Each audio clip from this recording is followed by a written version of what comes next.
Do you believe that a black man is capable of managing his own affairs? I do, 100%. I also believe that we have a strong history of that, going back to the time of the Egyptians and other kingdoms that have occupied this great land of ours. So I happen to believe that we are very much capable, and we've done great feats over the centuries. The only problem is that those things that we documented were somehow destroyed, and those things that we ought to have documented, at some point we failed to document and record our history. But the answer to your question is absolutely yes.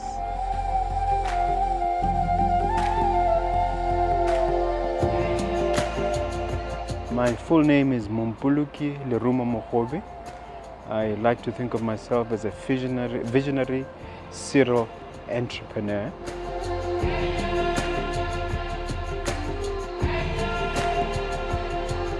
I'm mostly involved in property development and property acquisition. I'm also a lawyer by training, but I'm also a speaker. I'm involved in podcasting as well, and running restaurants and a number of other businesses.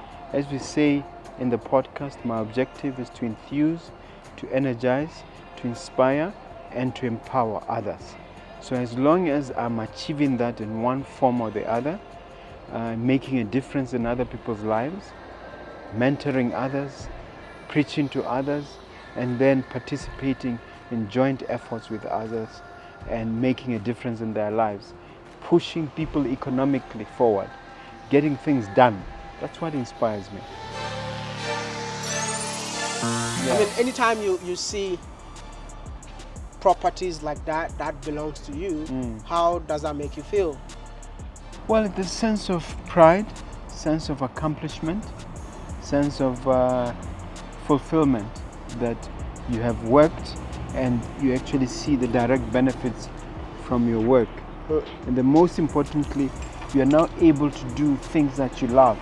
Because it was only when I was 120% financially independent that I went to podcasting, I went into writing books, I went into speaking full time. All these things that I do now that I really love because of the financial independence that property gave to us. Are you a millionaire? Yes, I have assets that exceed 1 million in value. That's what a millionaire means. Are we getting close to $1 billion? God willing, yes, we're getting slowly. How close are we to $1 billion? You know, if you had a chance to change one thing in Africa, what will it be? the mindset, the self-belief. I think slavery and colonialism has done a lot of damage. So it's taken much longer than anybody imagined to reverse the damage that has been done. And everything you can conceive, we can achieve, provided you are able to work on the biggest piece of real estate that you have. And the biggest piece of real estate that you have is the one between your ears. That means your mindset and your thinking.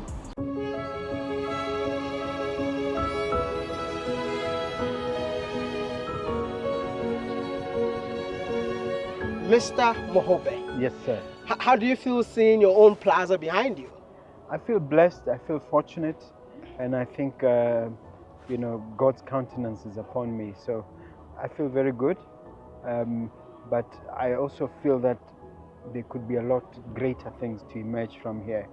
I have huge plans to develop further buildings in other parts of the country and other parts of the city. So I feel very proud, and I thank the Almighty. Even though I'm coming from Ghana, I am super proud of you, because what I read on the internet is that you're actually one of the first indigenous, person to actually build something like this in the CBD.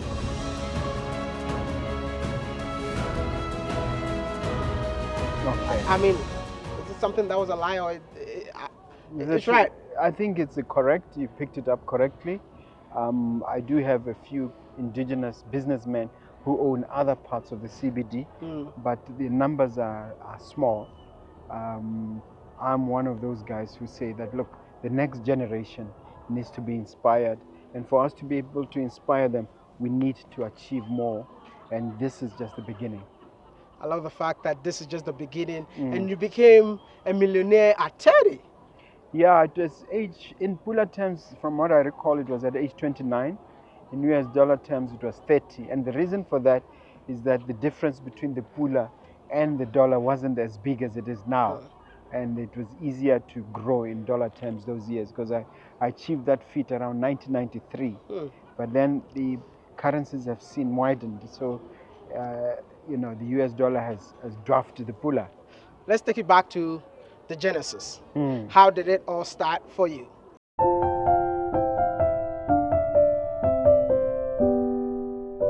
I would say that it started with the upbringing in the cattle post, where my parents believed that I should be exposed to the rural life and learn everything about the culture in terms of growing cattle, rearing cattle, learning how to even to whistle. Like, this is how you whistle when you're controlling cattle. You have to say, "One, one, one," to stop the cattle. So I had to learn these basics and then learn all the Setswana idioms. And luckily I had a very influential grandfather who was also a pastor of the Seventh-day Adventist Church, Pastor Philemon Kasa. So from there, when we now moved to the city with my mom, before my parents reconciled, in the early days, like I said, I was a bit of a, what is it called, a bastard. You know, they used to call us bastards in the old days, before it was amended to say, you know, a child from a single parent home. I was lucky because my parents then reconciled when I was age 10, and from there we came to live in the city in a place called Bontleng. They call it Kasi, Bontleng. That's where I grew up, and that's how it evolved. In terms of the business side, obviously after I graduated with my law degree, I started practicing as a young lawyer. I worked for a law firm called Millionaire, Botswana, which was the oldest law firm at the time. You started right I started cutting, right after school? After school, I started here originally. Oh, okay. Millionaire. I'll show you my office just now. Were you renting? No. This I mean, is before, were you renting when you came? I came here as an employee. Yeah, the place was called Minchin and Kelly. It was a law firm. It was one of the nicest buildings. And I came and practiced as a young lawyer for 4 years. And then many, many years later, I bought the building. And after I worked for them for 4 years, I took a year in the middle of those 4 years to do a master's degree in the United States in the international trade and banking, or the law of international trade and banking. International trade and banking. Yes, that's LLM, specialized in international trade and banking. Then when I came back, I did 1 year with Millionaire Kelly to finish it off the 4 years. 2 years I was there, and then 1 year I was away, and then the final year I came back. But I had high aspirations, and I wanted to become a partner in that law firm. I was doing very well. I was even doing better than some of the partners in terms of income generation. And I thought I was on my way to becoming a partner until I received a letter from one of the senior partners telling me that you're not partnership material. So when I came back, I then decided, I took 100 pula from my pocket. Actually, I signed a check for 100 pula to open the account. That 100 pula is what has now grown to the business entities that we have today. I think we need to go much deeper into that. You took 100 pula to what? To open an account? To open a bank account? Yes, we opened a bank account at Barclays in the African Mall. And that bank account then served as a place for the depository of cash as we did the work. So as and when, you see how lawyers work is that you put all your money in the trust account, and when you've earned that money through fees, through performance in court and so on and so forth, you transfer that part you've earned through raising a fee note. It goes from the trust account to the business account. Wow. So this is how the 100 pula then grew up. And then I got into a culture of saving. I think my mother had put it in my head here that a fool and his money soon parted. And so I didn't want to be a fool. And I fantasized over the idea of having $1 million. And I said, is this doable? So I noticed that it's doable because I would have an average of 35,000 pula in cash as my commission. The system we had, me and my partner, is that once you meet the overheads in terms of meeting your targets, the excess that you have is yours to keep. Wow. So those 35,000 plus accumulated, and I was lucky to have them compound in an interest-bearing account that was bringing in 12.5%. I still remember it like it was yesterday. So those 35,000 over some time, 3, 4, 5 years, it exploded and reached to $1 million as I was depositing more.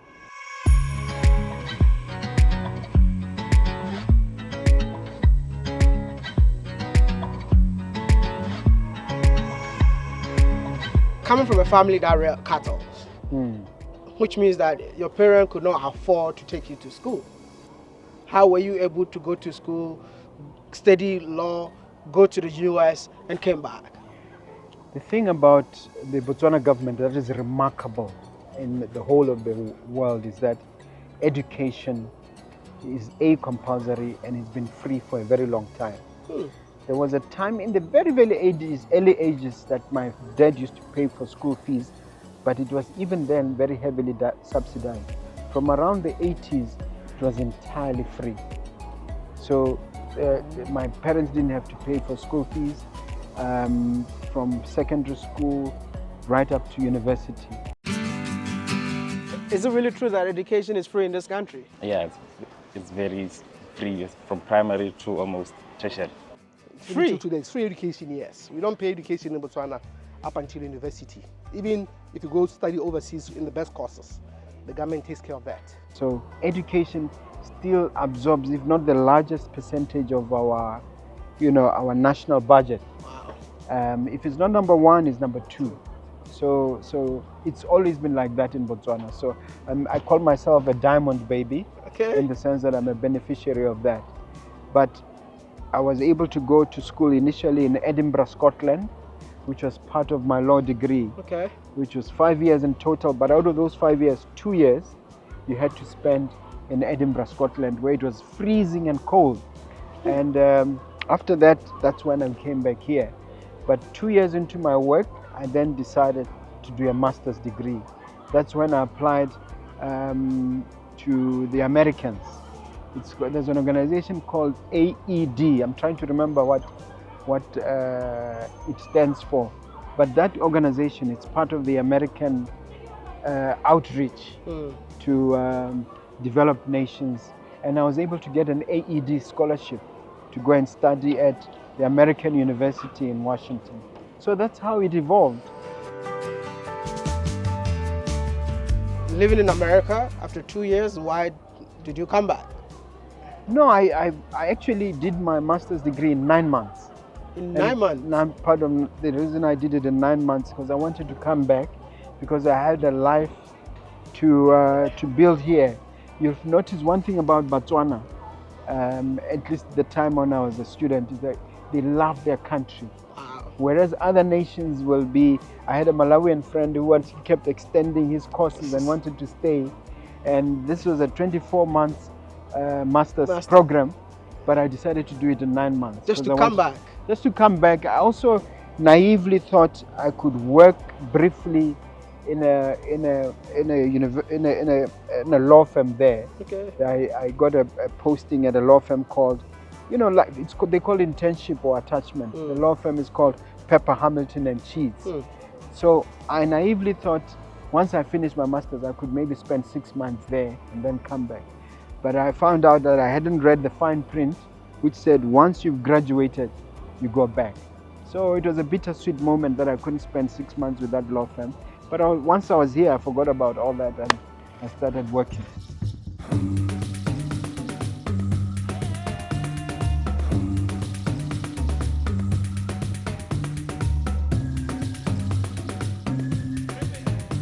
This is where it all began. This is where it all started in the year 1999. And that's when now I was getting out of partnership with my former partner, Sohopolo, and going on my own. and I built this place. It's actually 2 plots, and I extended the building that side. And it all started, we practiced law here from 1999 until 2022. More than 2 decades. And this is where, when I used to have a little bit of excess cash, I put it into more property somewhere else. And I'll show you some of the sites, including the main property which you saw, which is at the CBD. So let's say that you made your money here. That's where we made our money, literally. This is where it all happened. Is this the first ever building that you began your practicing with? Yes, the one that I owned was the first one, because before I moved here I was renting in the town. I think I want to see the one that you rented. I mean, knowing that you had to rent a place. Yeah. I mean, you still started small by, owning this one. Then where we are right now. Yeah. That's quite impressive. Thank you very much. I think it's God's grace, really. But as I said, this is where we started now, operating from our own building. And this is where, I think this was actually our second unit, because the first unit was the one where I lived. And the second unit is the one that I started practicing law from here in 1999. From then on, it was just building on that.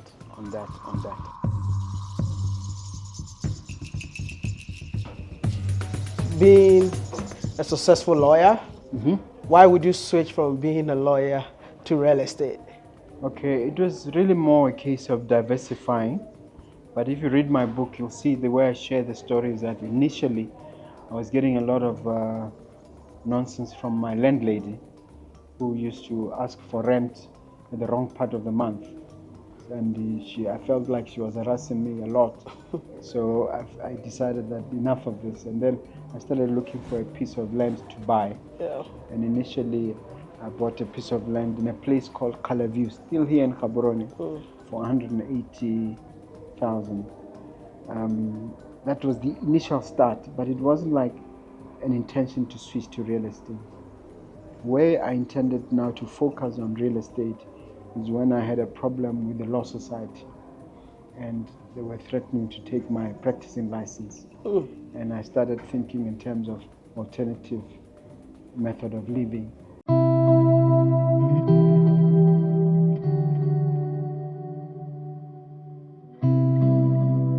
So I ran this law firm for the longest time.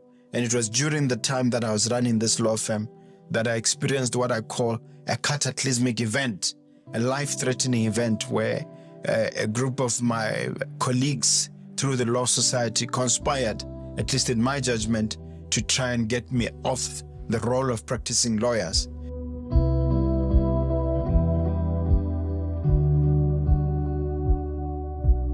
To the point where the case went as far as the Court of Appeal. And it was a very, very serious case and dragged on for 2 to 3 years. I get a little bit emotional when I think about it. And it was that life-threatening experience where I saw the serious risk of losing my profession that I then pivoted a little bit and focused on property. I tried real estate and I fell in love with it. Wow. When I started real estate, it's around the same time, 98, 99, when Robert Kiyosaki released 2 of his books. One was called Rich Dad Poor Dad, but the one that impacted me a lot was called Cash Flow Quadrant. So after I read those books, and then in the circumstances of fighting over this dispute with the law society, I focused on real estate. Wow. Luckily I won the case, but then the entrepreneurial bug had already bitten me. And then it just went to a stage where I started acquiring 1 property a year, and then it started 2 properties a year, then 3 properties a year. Then the numbers just went up. Within a decade, we went from about 3 properties to 3 tenants to 93 tenants. So as it stands right now, how many tenants do you have? We have close to 400. I'll need to check the exact number. We have to 400 tenants across the entire. When you were starting your journey, there's something that you mentioned. You said a letter was written to you and somebody said to you, you are not partnership material. I mean, a lot of people could have given up at that moment and say, there's no need for me to have some sort of ambition to do this thing. Where do you think those words stemmed from, and how did they affect you, and how did you overcome them? That's very good that you asked this question. The letter that I received was written by the senior partner at the time. His name is Dave Williams. May the Lord rest his soul. He's passed on. Yeah. And Dave was saying to me, you seem to have created your own law firm within our own law firm. Okay. You seem to be doing well, but you seem to be not really part of the bigger picture. That's what he said in the letter. Yeah. So in that letter already he's saying, he's recognizing my income generating capacity, and he acknowledges that I'm meeting the targets and exceeding the targets that were set for me. But then he concludes, because I don't seem to mingle nicely with other guys, I'm not partnership material. Yes, for about 2 weeks I was a bit depressed because I had in my mind a time frame where, within 5-6 years, I'm a partner in one of the most prestigious law firms in the country, Millionaire, Botswana. I mean, I'm talking about a law firm that is 120 years old now, plus minus. So when I received this letter, it took me a while to get over it. But when I reviewed it and I saw that in it, there's a recognition that I have capacity. And then when I started telling some of my clients, I've received such a letter, without exception, all of them, they say, we'll support you, we'll go with you, go open, we will come with you, bring the files. And That's exactly what happened. So that gave me the confidence to recognize that if I open my own law firm, I'm likely to succeed. What does real estate means to you? Real estate means property. It means there's a spiritual side to real estate that people don't know. So to me, it means the essence of your being, because it's a connection to the land, a connection to the soil. When somebody calls you the son of the soil and you own a piece of real estate, you can really see that you own a piece of Botswana, you own a piece of Africa. That's what real estate means to me. It's a bit emotional because it's a source of livelihood for me and my family, but it's also a source of meaning for me. What kind of properties do you do? We do different types of property. A property like this would be described as both retail and commercial, because the ground floor is occupied by 2 restaurants, one owned by Yoba, the other one owned by us, called The Pond. And then we are renting out the rest of the retail space to different tenants, including dentists, including retail shops, clothing shops, including cell phone dealers and so on and so forth, like you saw downstairs. Then the rest of the building, including where we are now, it's commercial. We've got tenants, we met some of them who are doing different things. We have offices, we have close to over 50 tenants in this one place. This is the complex we own. Wow. And we have tenants in there. It's 3 stories here. I think this is about 2 decades ago. That's why I wanted to show you. This is when we are still struggling. You were struggling when you bought this one? Yes. This is when it was really hard. You talk about struggle. What are some of your struggles? The struggle was funding originally. I mean, I had to use SEDA, for instance. SEDA is the Citizen Entrepreneurship Development Agency, to fund this particular one, because those days it was hard to find the cash to buy.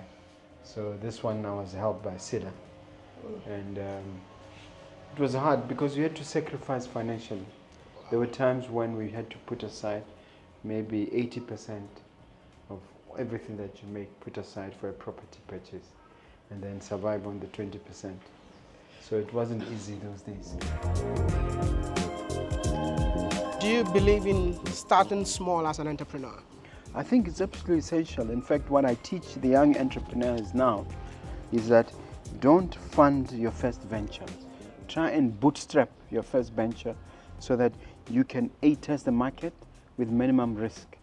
it's always better to fund expansion or growth rather than fund when you are starting. You need to learn the ropes and understand the basics of finance before you entangle yourself in debt.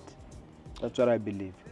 Would you encourage more young people that are doing their own thing to take a risk in order to go into that entrepreneurship journey? I insist on it. I think that you need to do it. It's an imperative. They need to take a jump, even if they have a side hustle, even if they have a small enterprise, they need to devote their attention to that and grow it. Because that's what I did, and that's what I believe this modern economy in Africa, that's what it demands. That's what we have to do. I think some people over-glamorize entrepreneurship and forget the aspect of hard work. That entrepreneurship without commitment, total commitment, where you work hard and devote all your energies towards achieving your goals, is meaningless. So I just don't like the idea of entrepreneurship being over-glamorized by a lot of people.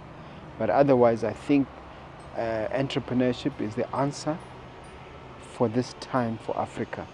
People have to become financially independent, and to become truly financially independent, you have to become entrepreneurially minded in your mindset. You can be an entrepreneur working for someone else or an entrepreneur working for yourself, but you have to be entrepreneurially minded in your mindset.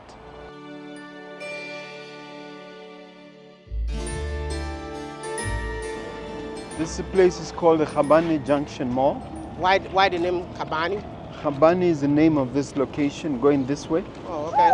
And Junction because this is the main road from Kanye into the city. So you own the entire property? We are fortunate enough to own the entire property. Along with that side, one of our companies owns those big trucks there. Okay. It's called Clean Cities and Towns. So our sanitation division, sanitation waste management is that side. You also have a waste management? Yes. Yeah. That's nice. That one is managed largely by my wife. And okay. Those are the trucks they've got. I don't know whether time allows for us to. Yeah. But also this filling station as well. You own the filling station? Yes, we're fortunate enough to own the filling station. Is it fortunate enough? Yes. What do you mean by fortunate enough? No, I mean it's a blessing from above. I know. Yeah.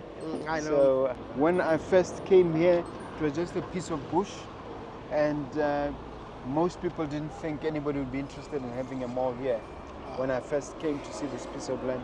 But look at now, it's thriving. So busy. It's so busy. Choppies was telling me it's one of their most successful outlets, and there are anchor tenants here. I feel like Mr. Mogobe is into everything real estate. I mean, you're also building an industrial park. We're building an industrial park, which is here. You see, it's made out of 4 large warehouses. Ideal for storage, ideal for for large transport companies, ideal for even just physical offices. So you'll see, next time you come, you'll see written there, Mogobe Industrial Park.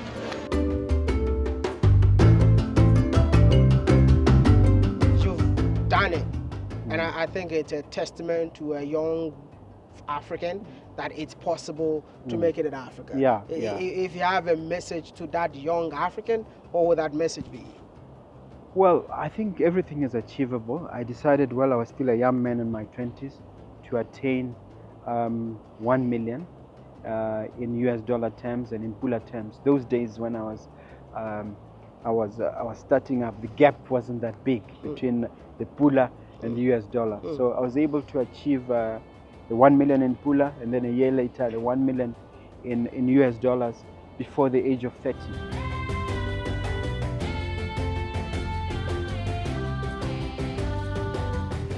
Would you say you are a made in Africa product?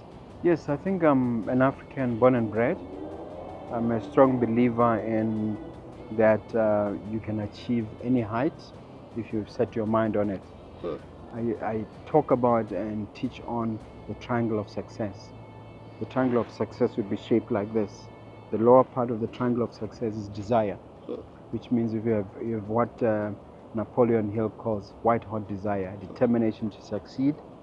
You can have that as a foundation. That desire will help you clarify your goals, identify your objectives and your dream. And then on this side of the triangle is what is called faith.